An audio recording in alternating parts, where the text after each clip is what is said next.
Avec nous Thierry Vera qui nous vient de Bourg-sur-Charente. Bonjour.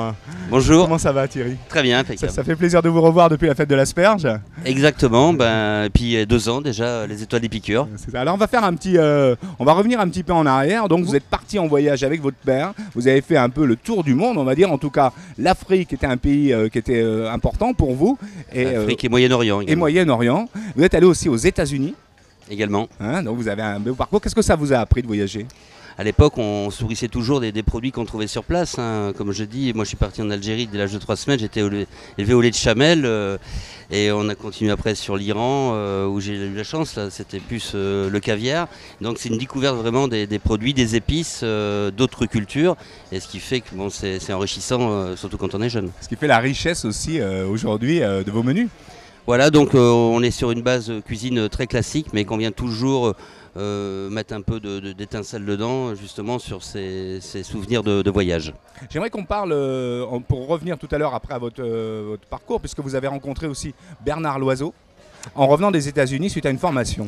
Tout à fait, voilà, c'est une grande rencontre, donc c'est vraiment Bernard est la personne qui m'a vraiment ouvert les yeux sur la simplicité dans la cuisine, la qualité du produit, une cuisson en assaisonnement, des jus très très courts, des sauces comme il disait à l'époque à base d'eau, donc très peu de crème, très peu de beurre, et vraiment le respect du produit. Et à l'époque, déjà en 1985, c'était très innovant, c'était une cuisine beaucoup plus digeste qu'elle l'était auparavant. Et après toutes ces expériences, en 89, vous revenez là-bas dans votre village natal. Oui, village natal, parce que Bourg-Charentes est à 4 km de Jarnac, donc sur les bords du fleuve, donc dans un endroit qui est charmant, vraiment au bord de l'eau, avec les canards, les cygnes, en face du château Grand Marnier. Ouais. Et puis cette année, une nouvelle adresse donc à Ronces-les-Bains, donc ça s'appelle la plage de la Ribaudière, donc qui est un restaurant éphémère qu'on a ouvert directement sur la plage pour 3 mois. Pour continuer un peu, vous devenez ambassadeur des chefs en fait de la région Poitou-Charentes. Voilà, donc j'étais très très longtemps vice-président des tables gourmandes du Poitou-Charentes. Donc j'ai arrêté mon mandat cette année, donc maintenant effectivement je suis ambassadeur de toutes ces tables du Poitou-Charentes. Plus pour les opérations hors région et plutôt pour l'international. Alors on sait que maintenant la région Aquitaine va fusionner avec la région Poitou-Charentes. En quoi ça va être intéressant pour vous cette fusion? C'est une grande question parce qu'effectivement c'est tout nouveau pour nous. C'est l'ordre du jour de la prochaine réunion. Vous voyez, donc comment essayer de se rapprocher auprès d'autres, parce que j'imagine qu'il y a d'autres associations, certainement Gironde dans les Landes. Donc je pense que ça va faire l'objet de rencontres, d'échanges, de savoir comment on va pouvoir gérer cette très grande et belle région que sera la région Poitou-Charentes-Aquitaine. On va parler de votre présence ici aux Étoiles des Piqûres, c'est pas une première pour vous ici. Non, c'est la deuxième. Qu'est-ce que vous en pensez de ces épicuriales? Je vois que c'est un succès qui ne se dément pas, il y a toujours autant de monde, ça fait vivre la ville, je l'avais déjà souligné il y a 2 ans, c'est vraiment exceptionnel, on en est presque jaloux en Charente. Il faut en installer en Poitou-Charentes maintenant. Exactement, c'est une excellente idée, vraiment les restaurateurs vont au contact des clients, je vois ça, même l'après-midi, ça navigue, ça bouge, c'est vivant, bravo. Alors ce soir, donc présent ici aux Épicuriales, c'est quoi le menu? On va commencer par l'entrée. Alors l'entrée, ça va être une escalope de foie gras qu'on va faire cuire à la vapeur, donc une vapeur à 100 degrés, donc très très rapidement de manière à venir saisir le foie gras pour qu'il se tienne, qu'on garde ce côté croquant et chaud. Et donc on va faire un contraste avec un bouillon d'infusion d'anguille fumée dans d'une eau d'asperge et qu'on va servir à 0 degré très très glacé. Donc un contraste chaud-froid. Et tout ça, on va amener également de la fraîcheur avec tous les petits primeurs du moment, des petits pois, des févettes, des asperges. Ensuite, on a prévu de faire un homard bleu de l'île d'Oléron, donc parce que nous, Charente-Maritime, on a quand même la proximité de la mer.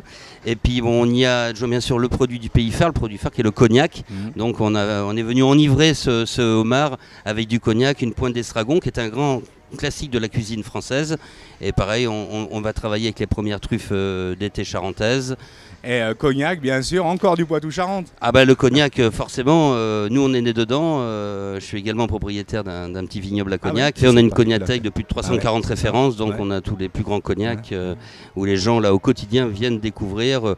Bien sûr, c'est une clientèle étrangère. Maintenant, c'est 96-98% du marché qui est à l'export.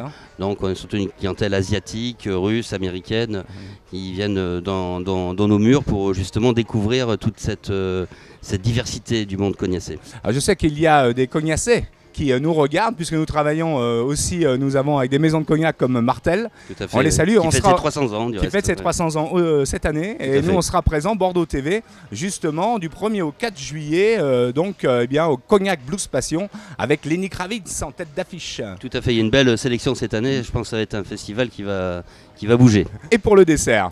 Alors pour le dessert, on a fait un délice meringué aux petits fruits rouges de saison, donc là quelque chose de également très très frais, qu'on a associé avec un caramel au pinot des Charentes, parce que bien sûr on a le cognac, mais on a également le pinot, et donc on a ce côté un peu fruit rouge sur un pinot rosé qui va très très bien se marier avec l'acidité du fruit rouge, donc ça contrebalance avec le pinot qui est un peu plus sucré.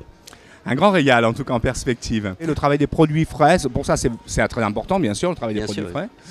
Vous aimez ça, faire en public comme ça? J'aime ça, j'en ai même fait un ouvrage il y a 12 ans, qui avait été un beau succès de librairie, où justement on jouait la transparence, où on a écrit un bouquin sur tous nos fournisseurs, alors qu'à l'époque ça se faisait pas trop, on était plutôt secret dans ce domaine-là, et nous on avait vraiment voulu ouvrir en disant voilà qui fait les carottes, voilà qui fait le melon, voilà qui fait le cognac, et de manière à ce que la clientèle ait une traçabilité et puisse mettre un visage sur le nom d'un producteur. Ça s'appelle comment ce livre?